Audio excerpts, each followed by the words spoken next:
Não houve nenhum pedido de CPI protocolado que eu tenho conhecimento, né? O regimento fala que tem que ser um texto dos vereadores. O que chegou lá foi um protocolo a semana passada de um aliado de Bego, o ex-superintendente do IPAM, Diego, e naturalmente não poderia nem ser recebido porque tem que ser pelo um texto dos vereadores. A denúncia é uma denúncia totalmente desfundada, né? De quem está desesperado porque deve ter saído da prefeitura, né? E deve estar se preocupando com uma série de irregularidades que deixou no IPAM.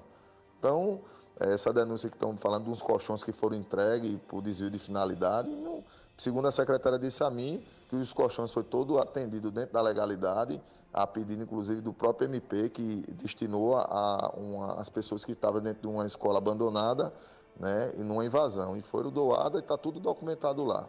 É tanto que sequer essa denúncia foi protocolada lá, não existe nenhum pedido em CPI na Câmara em andamento, não. Hoje foi protocolado uma CPI, mais uma CPI, aonde pede que se investiga, porque isso é o mínimo que esta casa pode fazer.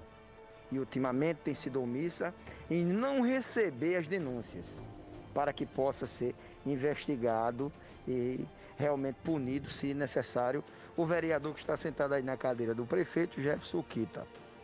Os vereadores de oposição protocolaram nesta manhã e a denúncia fala sobre desvio de finalidades.